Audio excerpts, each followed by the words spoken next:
So, like, do you kind of poke fun? Do you kind of mean the things when you poke fun at yourself? Do you kind of mean those things, or just kind of like these are just kind of things I say to kind of disarm the audience, to kind of be like, like, hey, like I can make fun of myself. It's an easy way to kind of lure them in versus like I'm, giving yourself like all these kudos and kind of coming off arrogant. Is it easier to be self-deprecating, or is that actually how you feel about yourself? Some of the things that you say.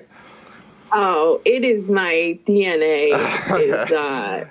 Yeah. I mean, well, I always would joke about that because there's such a dichotomy with, I think a lot of comedians too, where it's like, I always say like I have the self-esteem of like an animal wearing a cone one day and the next day that of a queen, but it depends on who I'm around and what I'm dealing with, and the self-deprecation, it's such a safety, but I cannot say enough though that I also find it to be so funny. Yeah. I think self-deprecating humor is so funny when it's done well and it doesn't cause the when it sort of when it works and you have enough moxie to sell it, you know.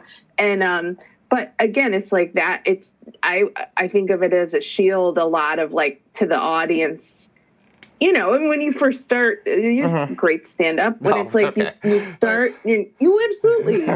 And when you start, you like you're like I'm in my head. I'm like, I see a crowd, and I'm like, oh, I hate them. Yeah. I hate everything about them. And then right before I go in, I'm like, please let them like me. Please let them like me.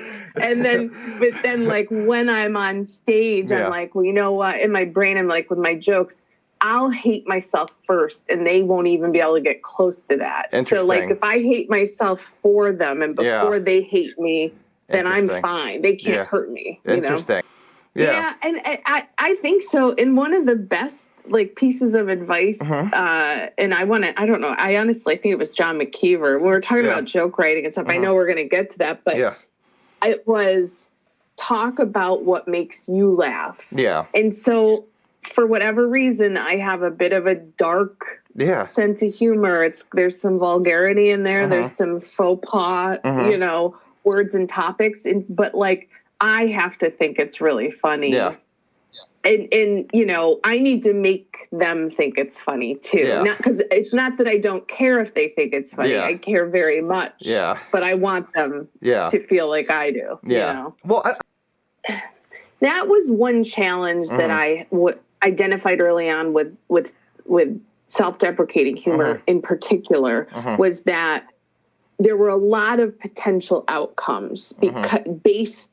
And I didn't realize that it was based on how I delivered it. Because if I have told that joke, for example, the not anymore, where people have been, the response, there's always some dumb bitch up front who's like, and that's when I get really, kind of self-righteous, like, you have no idea the self-esteem I have to be up here, like it's kind of like, it's a weird thing. But that, I think, I guess, because to me it's a two-parter, because it's the joke itself. Is it funny? Does it work? And then also, I do not, with self-deprecating humor and some dark things, I don't want the awe and the pity and it needs to be delivered in a way that is funny, which I learned over the years can only be done if you're really owning it and confident,